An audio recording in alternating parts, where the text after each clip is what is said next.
మీ దగ్గర బైబిల్ ఉన్నాయండి? తెరిచి చూపిస్తారా? వండర్ఫుల్. చాలామంది దగ్గర ఉన్నాయి, కొంతమంది దగ్గర లేవు. ఓకే, దింపండి.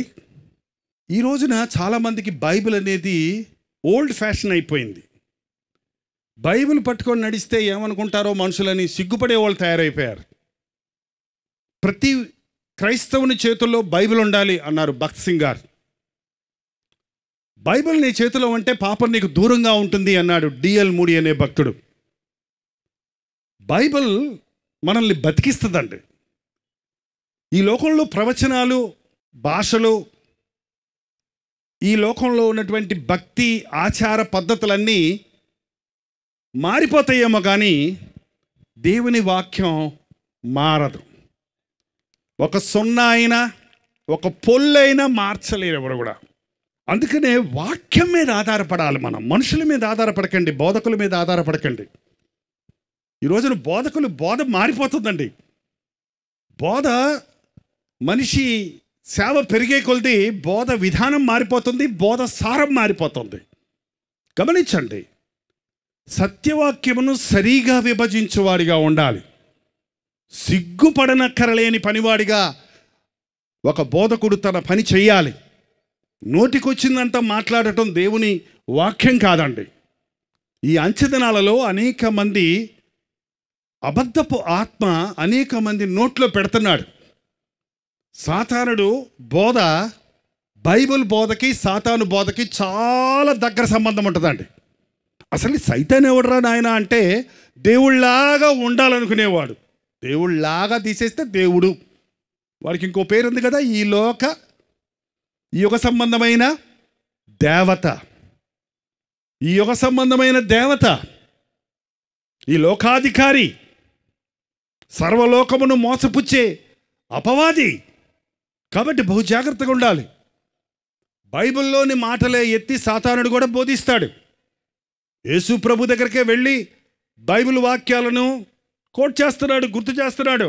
దూకు, నీ పాదములకు రాయి తగలకుండా కాపాడుతున్నని నీ వాక్యంలో రాయబడింది కదా అంటున్నాడు. కాబట్టి బైబిల్ చదవాలి, పూర్ణంగా చదవాలి. కొంతిక్కడ కొంతక్కడ చదివితే, బైబిల్లోని ఒక్క మొక్క పట్టుకొని దాని మీద ఒక పెద్ద సిద్ధాంతాన్నో బోధనో చేయాలని ప్రయత్నిస్తే అది సాతాను బోధగా మారిపోతుంది. బైబిల్ చాలా బ్యాలెన్స్డ్ బుక్ అండి. ఈ ఎక్స్ట్రీమ్ కాదు, ఆ ఎక్స్ట్రీమ్ కాదు. అంటే పూర్తిగా ఆ పక్క వెళ్ళిపోయేది కాదు, పూర్తిగా ఈ పక్క వచ్చేది కాదు. It's balanced. ఏంటంటే దేవుని వాక్యం చాలా సమతూకమైనది. కానీ ఈ రోజుల్లో చాలామంది బోధకులు కానివ్వండి, క్రైస్తవులు అనబడేవారు కానివ్వండి, ఈ ఎక్స్ట్రీమ్కి వెళ్ళిపోతున్నారు, లేకపోతే ఆ ఎక్స్ట్రీమ్కి వెళ్ళిపోతున్నారు. ఉదాహరణకి స్వస్థతలు అంటున్నారు. కొంతమంది అంటారు స్వస్థతలు లేవు అంటున్నారు. నిజంగా స్వస్థతలు ఉన్నాయా లేవా? కొంతమందికి ఏది అర్థం కాక ఏమో అంటున్నారు. ఏమండి, సమతూకమైనది. ఎక్కడ స్వస్థతో అక్కడ స్వస్థత, ఎప్పుడు స్వస్థతో అప్పుడు స్వస్థత, ఎప్పుడు రక్షణో అప్పుడు రక్షణ, ఎప్పుడు విడుదలో అప్పుడు విడుదల. ఒకసారి జాన్ వెస్లీ అనే ఇంగ్లాండ్ దేశ అపోస్తలుడైన అనబడిన జాన్ వెస్లీ అనే భక్తుడు ఒక ప్రసంగం చేశాడంట. ఒక సంఘానికి ఆహ్వానిస్తే సర్ప సంతానమా అనగానే సంఘ పెద్ద గారు వచ్చి, కూర్చోండి పాస్టర్ గారు, ఇక్కడ ఎవరు సర్ప సంతానం లేదు, మేమందరం దేవుని బిడ్డలం అన్నాడంట. ఇది మీరు సెంట్రల్ జైలుకి వెళ్ళి చెప్పండి, సెంట్రల్ జైల్లో కావాలంటే చెప్పండి, అక్కడికి వెళ్ళి పాపుల దగ్గరికి వెళ్ళి, చెరసాల్లో అపరాధుల దగ్గరికి వెళ్ళి చెప్పండి, ఇదేంటి మీరు సంఘంలో కూర్చొని సర్పసంతానం అంటారు అని కోపడ్డాడంట. ఆయన వెస్లీ గారు అన్నారంట, లేదు, మీరు ధర్మశాస్త్రాన్ని బాగా ఎరిగిన వారు, ఆనాటి పరిశీలన శాస్త్రుల్ని ప్రభు సర్పసంతానం అన్నాడు. వాళ్ళకి నిష్ఠ లేదా? వాళ్ళకి ధర్మశాస్త్రం తెలీదా? వారు దేవుని చేత ఏర్పరచబడిన జనాంగం కాదా? వారు ధర్మశాస్త్రోపదేశకులు కాదా? వారితోనే ప్రభు ఆ మాట చెప్పాడు. ఎందుకంటే వేషధారులారా, మీరు పైకి సున్నము కొట్టిన సమాధి వలె ఉన్నారు, కానీ లోపట దుర్గంధంతో ఉన్నారు. గుడ్డి పరిచయుడా, పాత్ర పైన కడుగుతావు, లోపట కడుగు. అప్పుడు లోపట బయట కూడా శుద్ధి అవుతుంది. ఈ రోజున క్రైస్తవ భక్తి పై ఆచారాలతో నిండిపోతుందండి, పై విషయాలతో నిండిపోతుంది. అంతరంగ శుద్ధి బైబిల్ యొక్క సారం. అంతరంగ శుద్ధి లేకుండా, హృదయ శుద్ధి లేకుండా దేవునికి ఇష్టడై ఉండుట అసాధ్యం. హృదయ శుద్ధి గల వారు ధన్యులు, వారు దేవుని చూచెదరు. ఈ ప్రత్యేకతని గుర్తించడం లేదంటండి. లోకంలో ఉన్న జనానికి మనకి వ్యత్యాసం ఏంటంటే, మనం వారిలాగే ఉంటాం, వారిలాగే బ్రతుకుతుంటాం, కానీ మన అంతరంగాలలో పరిశుద్ధత ఉంటుంది, నమ్మకత్వం ఉంటుంది, యథార్థత ఉంటుంది. పాపమునకు అక్కడ చోటు ఉండదు. ప్రత్యేకపరచబడిన వారిగా మనం ఉంటాం. ఆ యొక్క ప్రక్రియలోనే మనం దేవుని వాక్యాన్ని వింటున్నాం, శుద్ధీకరించుకుంటున్నాం, ఆయన సన్నిధిలో మోకరించి ప్రార్థించుకోవడం ద్వారా దినదినము క్రీస్తు సారూప్యంలోనికి తీర్చిదిద్దబడుతున్నాం. ఈ ప్రత్యేకతను గురించి మనం గుర్తించకుండా కేవలం స్వస్థతలు, కేవలం మెటీరియలిస్టిక్, ఆ భూ సంబంధమైన ఆశీర్వాదాలు, లోక సంబంధమైన అభివృద్ధి, వీటికే ప్రాముఖ్యత ఇచ్చి హృదయ శుద్ధి, విరిగిన హృదయం, దేవుని కొరకు బ్రతకాలనే వాంఛ, నశించిపోతున్న ఆత్మలను సంపాదించాలనే భారం, కృంగిన వారిని లేవనెత్తాలనే ఆతృత ఈనాటి బోధకులకు కూడా కనపడటం లేదు. అయ్యో, ఎంతో విచారకరమైన విషయం. నేను ఒకవేళ సెంట్రల్ జైలుకి వెళ్ళి ప్రసంగం చేస్తే ఆయన అన్నాడట, వెస్లీ, ఇదిగో లోక పాపములను మోసుకొని పోవు దేవుని గొర్రెపిల్ల, ప్రయాసపడి భారం మోయించున్న వారలారా నా యొద్దకు రండి అన్న మాటలు నేను చెప్తాను అన్నాడట. నలిగిన వారిని, కృంగిన వారిని, సాతాను చేత దోచుకొనబడిన వారిని మనం తీర్పు తీర్చడానికి కాదండి, నెట్టివేయటానికి కాదండి, కూలిపోయిన వారిని లేవనెత్తటానికి, కోల్పోయిన వారిని లేవనెత్తటానికి దేవుడు వచ్చాడు. అలాగే ఆచార భక్తితో దేవునిని మరచి, దేవుని చేత దీవించబడి అన్ని విధాలు ఆశీర్వదించబడిన తరువాత దేవునిని మరచి హృదయంలో మదించిన వారికి కఠినమైన బోధ అవసరం.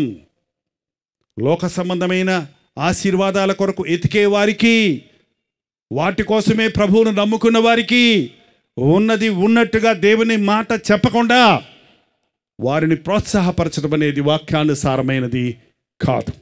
ఒక వచనాన్ని మనం చదువుకొని ముందుకు వెళదాం. దయచేసి బైబిల్ తెచ్చుకోండి, ప్రతిరోజు మీ బైబిల్ చదవండి, మీ బైబిల్ని ధ్యానించండి.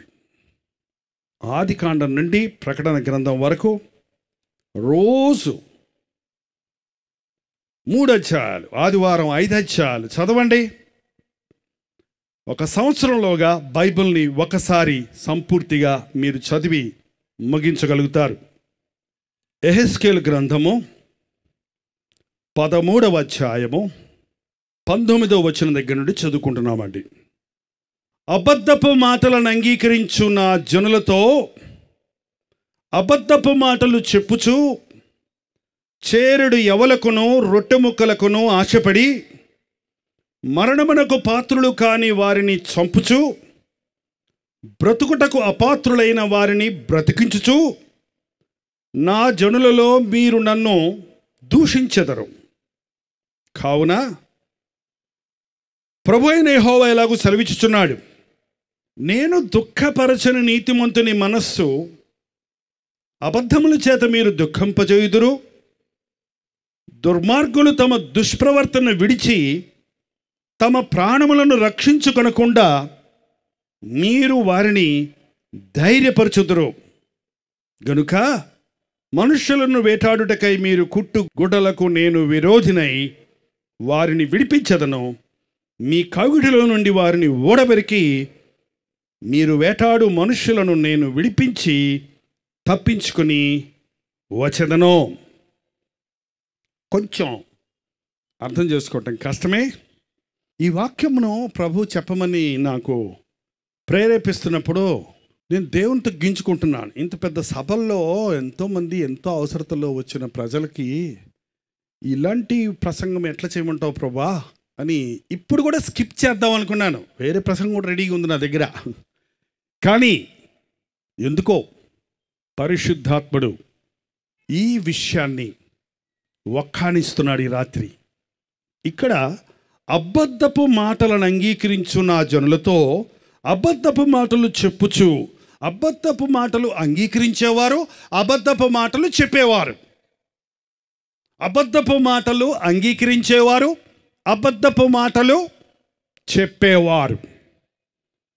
అబద్ధపు మాటలు చెప్పేవారు ఉన్నప్పటికీ అది అబద్ధము అని గ్రహించగలిగిన మనుష్యులు ఉన్నప్పుడు దాన్ని అంగీకరించరు. కానీ అంచె దినాలలో అబద్ధకుడును అబద్ధమునకు జనకుడైన సాతాను ఇలాంటి బలిపీఠాలని సొంతం చేసుకుంటున్నాడండి. మాలాంటి బోధకుల్ని ఉపయోగించుకోవడానికి నానా ప్రయత్నాలు చేస్తున్నాడు.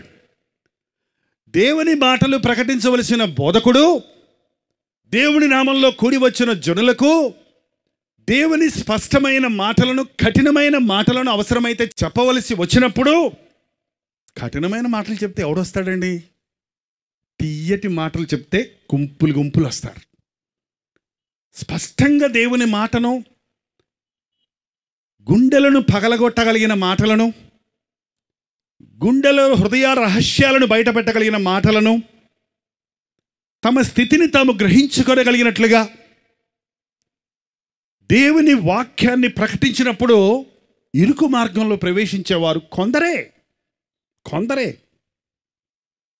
ఈరోజు క్రైస్తవ సభలకి గుంపులు గుంపులు గుంపులు గుంపులు మీటింగ్ జనులు వస్తున్నారండి. ఎందుకు వస్తున్నారు అని గమనించి చూస్తే నిజంగా వచ్చిన వాళ్ళందరూ ఆధ్యాత్మిక మేల్కొల్పు పొందాలని వస్తున్నారా? నిజంగా హృదయ శుద్ధిని సంపాదించుకోవాలని వస్తున్నారా? నిజంగా దేవుడి రాజ్య వారసులు అవ్వాలి అని వస్తున్నారా? నిజంగా ఒక మీటింగ్ ప్రారంభించేటప్పుడు ఈరోజు దేవుడు నాతో ఏం మాట్లాడతాడో, ప్రభువా నా హృదయ స్థితికి అవసరమైన మాటలు నాకు దయచేయి అని ప్రార్థన చేసుకొని వస్తున్నారా? ఓహో, ఏదో మీటింగ్లు అంట చూద్దాం రా, పాటలంత విందాం పా, గుంపులు గుంపులు గుంపులు గుంపులు వస్తున్నారు దేవుని సన్నిధికి. వచ్చిన వారికి స్పష్టమైన దేవుని మాటను అందించలేకపోతే అయ్యో నాకు శ్రమ, నా ముందు కూర్చున్న మీ విషయమై నేను ఒకరోజు దేవునికి లెక్కప్ప చెప్పవలసి ఉన్నది అన్న భారంతో, అన్న భయంతో దేవుడు చెప్పమన్న మాటలు మీకు చెప్పాలి. అంచె దినాలలో అబద్ధ బోధకులు అనేకులు బయలుదేరుతారు. అబద్ధపు మాటలు వాటిని అంగీకరించే మనుషులు చేరుడు యవలకు రొట్టె ముక్కలకు ఆశపడి, దేనికోసం ఆశపడతాడంట పాస్టర్ గారు? చేరుడు యవలంట ఒక రొట్టె ముక్క అంట. అది పూర్వకాలంలో అండి. ఇప్పుడు పాస్టర్ గారులకి ఎంత కావాలో. నేను కూడా పాస్టర్నేనండి, పాస్టర్ గారిని ఏమన్నా అంటున్నాను అనుకోకండి. నేను పాస్టర్ని. నేను ఒక ఎవాంజలిస్ట్గా, వీధి సేవకుడిగా, మిషనరీగా, సువార్థికుడిగా, తర్వాత పాస్టర్గా, ఇప్పుడు టీవీ బోధకుడు అయ్యాను. నేను మొదటి నుంచి టీవీ బోధకుడు కాదు. నేను సంవత్సరాల తరబడి పాస్టర్ని, సేవకుడిని, సువార్థికుడిని. పల్లెటూరులో కాలినడకన నడిచి సువార్త సేవ చేశాను. గ్రామాల్లోనికి వెళ్ళి వీధుల్లో, సందుల్లో, గొంతుల్లో దేవుని వాక్యం ప్రకటించాను. కొండజాతుల వాళ్ళ దగ్గరికి వెళ్ళి 7-8 కిలోమీటర్లు కొండ మీదకి ఎక్కి, ఒక 5-10 మంది ఉంటారు అంతే అక్కడ, వాళ్ళ కోసం రోజంతా నడిచి వెళ్ళి వాళ్ళకి సువార్త చెప్పాను. 2004 సంవత్సరంలో మొట్టమొదటిసారిగా తేజ టీవీలో దేవుడు ఈ వీడియో మినిస్ట్రీ ఇచ్చి టీవీ పరిచర్య ప్రారంభించమన్నాడు. అప్పుడు శుభవార్త ఆరాధన ఈ ఛానల్స్ అన్నీ లేవండి. ఆ రోజుల్లో అది 35,000 ఒక ప్రోగ్రాంకి. ఏమాత్రమో స్తోమత లేదు అప్పుడు. ఆ పరిచర్య ప్రారంభించినప్పుడు ఈ రోజు వరకు దేవుని సేవలో సాగుతున్నాం. ఇంకా నేను ఒక చిన్న పాస్టర్ని, భయపడుతున్నా. దేవునికి లెక్క చెప్పాలి. నేను మాట్లాడే ప్రతి మాట ఆయనకు అంగీకారం అయినదిగా ఉండాలి. ఎవల కోసమో చారడు, ఎవల కోసమో రొట్టె ముక్క కోసమో ఏంటండి? ఎందుకు టీవీ పరిచర్య చేస్తున్నారు వాళ్ళ టీవీ ప్రీచర్సు? డబ్బులు అడుక్కోవడానికా? ప్రోగ్రామ్ స్టార్ట్ అవ్వకముందే ఆన్లైన్ అకౌంట్ ఇది పంపించండి అని నెంబర్ ఇవ్వటానికా? మీరు మాకు స్పాన్సర్ చేస్తే మీకు ఏదోదో వచ్చేస్తుందని ఆశలు పెడతానికా? ఇంతకంటే అబద్ధాలు ఇంకేమైనా ఉన్నాయా అండి? దేవుడు నువ్వు ఇచ్చిన డబ్బును బట్టి నేను ఎక్కువ దీవిస్తాడు అనుకుంటున్నావా? డబ్బు చూచి దీవించేవాడా దేవుడు? నీ హృదయాన్ని ఎరిగినవాడా ఆయన? నీ ఎరిగిన హృదయాన్ని కోరేవాడా ఆయన? నీవు డబ్బు ఇస్తే దేవుడు నీకు ప్రతిఫలమిస్తాడు. నేనేవండి మధ్యలో నిన్ను పొగడటానికి? నేనేవండి మధ్యలో నీకు మధ్యవర్తిని? దేవునికి నీ నరులకును మధ్యవర్తి ఒక్కడే, ఆయన క్రీస్తు యేసు అను నరుడు. ఎవడు కానికిచ్చినా ఎవడు కానికి ఇవ్వకపోయినా నేను సేవ చేయమన్నాడు కాబట్టి సేవ చేయాలి. నాకు లాభం వస్తే సేవ చేస్తా, నాకు ఖర్చు పెట్టింది వస్తే సేవ చేస్తా అన్నవాడు సేవకుడు కాడు. విశ్వాసంతో సేవ చేస్తున్నప్పుడు చాలాసార్లు నిందలు వస్తాయి, అపనిందలు వస్తున్నాయి. ఈ అంచెదినాల్లో మనుషుడికి ఎవడు నిజమైన బోధకుడో, ఏది సరైన సేవ అర్థం కావట్లేదు. గమనించండి, డబ్బు కోసం సేవ చేసేవాడు సేవకుడు కాదు, వాడు ధనానికి సేవకుడు. ఎవడను ధనమునకును దేవునికిని సిరికిని దాసుడిగా ఉండనేరడు.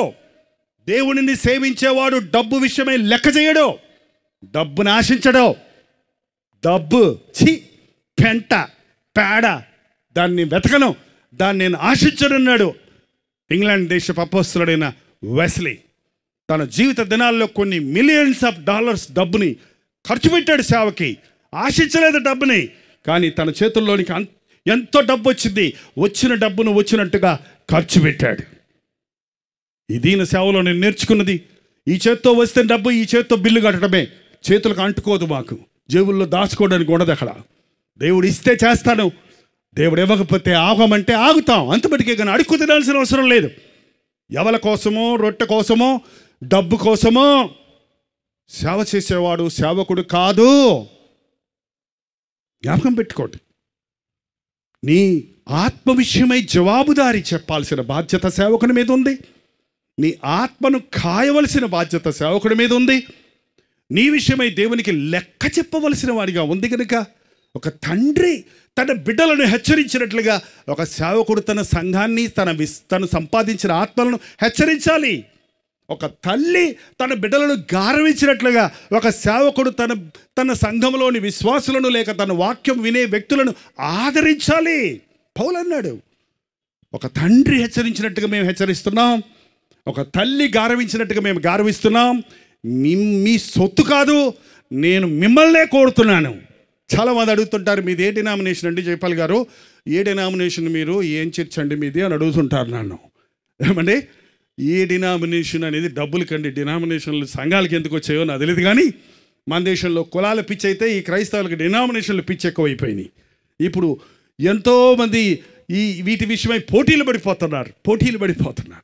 నిజమే, మా నాన్నగారు, మా తాతగారు లూథరన్ మిషనరీస్ వచ్చి సువార్త చెప్పినప్పుడు విగ్రహారాధన కుటుంబంలో నుంచి వెలుగులోనికి వచ్చారు. మా అమ్మగారు బాప్టిస్ట్ మిషనరీస్ వచ్చి సువార్త చెప్పినప్పుడు మా అమ్మగారి తండ్రి గారు సువార్త వెలుగులోనికి వచ్చారు. నేను ఎప్పుడు వారికి జోహార్లు చెప్తాను. ఈ రోజున ఆ మెయిన్ లైన్ చర్చెస్ వాళ్ళందరినీ కొంతమంది తోసేస్తుంటారు. అలువదరం చర్చా, అబాటి చర్చా, చర్చ అవన్నీ చచ్చిపోయిన చర్చలు అన్నట్టుగా మాట్లాడతారు. లేదు, వాళ్ళు పునాది రాళ్ళు. ఒకవేళ ఈరోజు ఆ సంఘాలలో ఉజ్జీవం లేదేమో, ఒకవేళ ఒక్కొక్క స్థలంలో ఒక్కొక్క సంఘ కాపురిని బట్టి ఆ సంఘం సరిలేదేమో, కానీ ఏ డినామినేషన్ను ఎత్తివేయటానికి వీలు లేదండి. దేవుడు ఆయా సమయాలలో ఆయా దైవజనుల్ని, ఆయా మిషనరీలను, ఆయా సేవకులను వాడుకొని అందరి యొక్క ఆ యొక్క పునాదితో, ఆ యొక్క ప్రేరేపణలతో ఈ రోజున ఇలాంటి జైపాలకు నిలబడ్డాడు. ఇక్కడ మా నాన్న చెప్తుండేవాడు, రేయ్ మనకు గనక సువార్త అందకపోతే మా తాత వెనకాల గుండు కొట్టుకొని పిలక పెట్టుకొని భజన చేసేవాడు రా, నువ్వు కూడా భజన చేసుకుంటూ ఉండేవాడు రా. ఏమండి, ఒకవేళ ఈ సువార్త వెలుగు రాకపోతే నా పేరు జైపాల్ కాదు, ఎంకన్నో పొల్లన్నో అయి ఉండేది. ఎంకన్న భూస్వామి ఒకవేళ 100 ఎకరాల భూమి ఉంటే హే హే హే హే హే అనుకుంటూ ఉండేవాడిని. కానీ ఈరోజు సువార్త ద్వారా సత్యవంతుడైన దేవుడిని నేను ఎరిగిన వలన, నా తల్లి గర్భంలో ఉన్నప్పుడు నన్ను ఏర్పరచుకున్న ప్రభు తన సువార్త పనికి నన్ను నియమించినప్పుడు నా 18వ ఏట ప్రభువుకు సమర్పించుకున్నాను.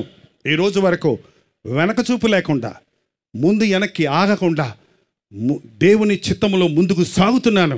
అంతం వరకు నమ్మకంగా ఉండాలని ఆశపడుతున్నాను. దయచేసి తలలు వంచండి, ప్రార్థించేద్దాం. పరిశుద్ధాత్ముడు మనల్ని స్పందించే సమయం ఇది. దేవుడు ఒక అద్భుత కార్యాన్ని నీ హృదయంలో జరిగించడానికి ఆశపడే సమయం ఇది. ఎంతో కాలంగా నీవు దేవుని బిడ్డని చెప్పుకుంటున్నావు, ఎంతో కాలంగా యేసయ్యను వెంబడిస్తున్నాను, నమ్ముకుంటున్నాను అంటున్నావు. కానీ నీ బాధలు ఇంకా తీరలేదు, నీ కష్టాలు ఇంకా తీరలేదు, నీ జీవితంలో సమాధానం దొరకలేదు. కారణం ఏంటి? నీ అంతరంగం దేవుని ముందు సరిగా ఉందా? నీ హృదయం దేవుని ముందు సరిగా ఉందా? ఒక్కసారి రాత్రి ప్రార్థన చేద్దాం. ప్రభువా, నీలాగా బ్రతకాలని ఆశపడుతున్నానయ్యా. నిజ క్రైస్తవుడిగా, నిజ క్రైస్తవరాలుగా బ్రతకాలని ఆశపడుతున్నాను యేసయ్యా. నాకు సహాయం చేయి నాయనా. ఈ అంచె దినాలలో మోసకరమైన భక్తి, ఆచార సంబంధమైన భక్తి, భుక్తి కొరకైన భక్తి, మనుషులు పై భక్తితో సంతోషపడుతున్న ఈ సమయంలో నేను నిజమైన క్రైస్తవ బిడ్డగా, యేసయ్య బిడ్డగా, ఆత్మ ఫలము ఫలించే బిడ్డగా, యేసయ్యను నా బ్రతుకు ద్వారా ఇతరులకు చూపించే వ్యక్తిగా ఉండాలని ఆశపడుతున్నాను. నాకు సహాయం చేయి యేసయ్యా అన్నవారు దయచేసి మీ కుడి చేతి చూపించండి. ఒక ప్రత్యేకమైన ప్రార్థనతో ఈ కూటాన్ని ముగించుకుంటున్నాం. ప్రార్థన. ప్రభువా, నీ గాయపడిన హస్తాలకు ప్రతి ఒక్కరిని అప్పగిస్తున్నామయ్యా. ఎవరు ఏ బాధతో వచ్చారో, ఎవరు ఏ అవసరతతో వచ్చారో, ఎవరు ఎట్టి స్థితిలో వచ్చారో బాగా ఎరిగిన యేసు ప్రభువా, ఈ సమయంలో నీ రక్తాన్ని ప్రోక్షించి మమ్మను శుద్ధీకరించు నాయన.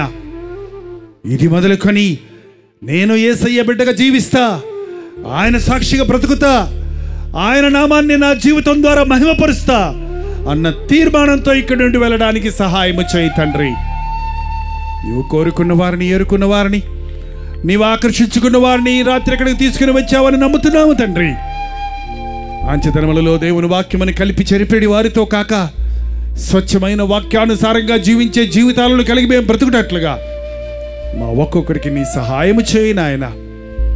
నీవే మా దుర్గము, నీవే మా కోట, నీవే మా కొండ, నీవే మా ఆశ్రయము. నీవుంటే నాకు చాలు అన్న తీర్మానంతో ఇక్కడి నుండి వెళ్ళడానికి సహాయం చేయము.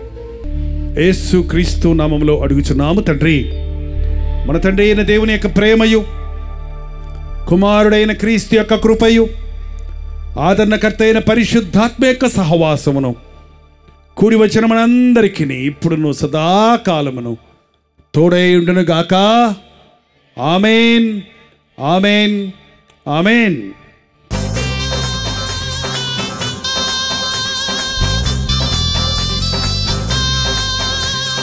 హల్లెలూయా. కోల్కతా పరిసర ప్రాంతాల్లో ఉన్న వారికి శుభవార్త. ఎంతో కాలంగా ప్రార్థిస్తున్నాం, ఎదురు చూస్తున్నట్లుగా ఈ అక్టోబర్ 20వ తారీఖు అలాగే 21వ తారీఖు 2 రోజులు బరక్పూర్లో, కలకటాలో గెట్ టుగెదర్లు ఏర్పాటు చేస్తున్నాం. తప్పక మీరు వస్తారని, టీవీ కార్యక్రమాల ద్వారా వాక్యాన్ని వింటున్న మిమ్మల్ని నేరుగా చూడడానికి, వ్యక్తిగతంగా మీకోసం ప్రార్థించడానికి, మీ ప్రార్థనా భారాలు ప్రభు సన్నిధిలో ఉంచి విజ్ఞాపన చేయడానికి ఎంతో ప్రార్థనాపూర్వకంగా అక్టోబర్ 20, 21 తారీఖుల్లో కోల్కతాలో ఈ మీటింగ్స్ ఏర్పాటు చేస్తున్నాం. ముఖ్యంగా అక్టోబర్ 20వ తారీఖు బెరక్పూర్లో అసెంబ్లీస్ ఆఫ్ క్రైస్ట్ చర్చ్ ఆవరణలో ఈ 1 డే గెట్ టుగెదర్ ఏర్పాటు చేయబడుతుంది. అలాగే 21వ తారీఖు కోల్కతా సిటీలో బైబిల్ సొసైటీ ఆఫ్ ఇండియాలో ఈ 1 డే గెట్ టుగెదర్ ఏర్పాటు చేయబడుతుంది. ఈ విషయమై మీకు ఇంకా వివరాలు కావాలంటే ఇక్కడ ఇవ్వబడినటువంటి ఫోన్ నెంబర్కి మీరు కాల్ చేయండి, లేదా ఈ క్యూఆర్ కోడ్ని మీరు స్కాన్ చేసుకోండి. చిరునామా గమనించండి. Assemblies of Christ church, riverside road, Barrackpore, west Bengal, సాయంత్రం 5 గంటలకి. అలాగే అక్టోబర్ 21వ తారీఖు కోల్కతాలో Bible society of India, new market area, Jawaharlal Nehru road, Dharmatala, Kolkata, మధ్యాహ్నం 2 గంటల నుంచి సాయంత్రం 7 గంటల వరకు మాత్రమే. సమయాలు, తారీఖులు గమనించండి. ఈ 2 సెషన్స్లో మీరందరూ పాల్గొంటారని, ముఖాముఖిని చూడటానికి, మీకోసం ప్రార్థించడానికి అవకాశం కలుగజేస్తారని ఆశిస్తూ మీ దగ్గరకు వస్తున్నాం. రండి, మనందరం కలిసి ప్రభువుని ఆరాధిద్దాం, దీవించబడదాం. శరణం ఈసా మసీహ్ శరణం.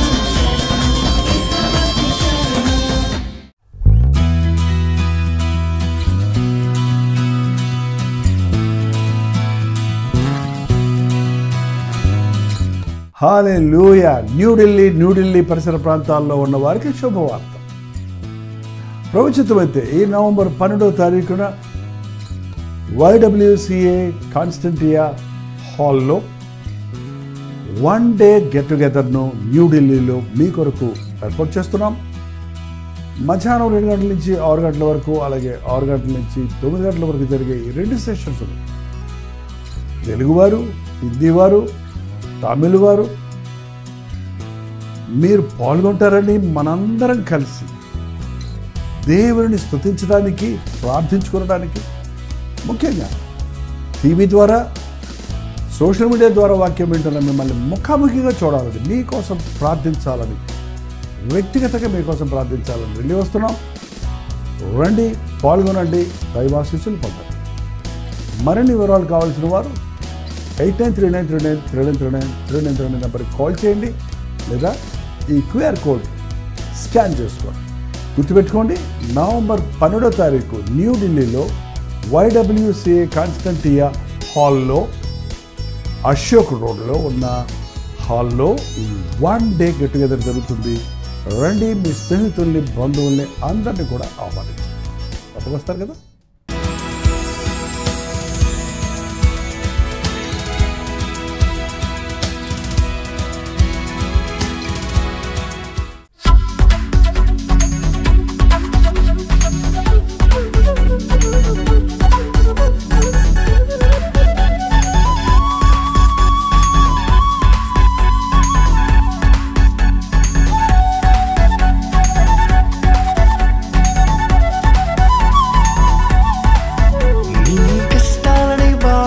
శ్రమలన్నీ తీర్చే అనాథుడు యేసే. నీ కష్టాలని, బాధలన్నీ, శ్రమలన్నీ తీర్చే అనాథుడు యేసే. ఆది నుండి ఉన్నవాడు ఆ దేవుడు, అద్భుతాలు చేసేవాడు నా యేసుడు. ఆది నుండి ఉన్నవాడు ఆ దేవుడు, అద్భుతాలు చేసేవాడు నా యేసుడు.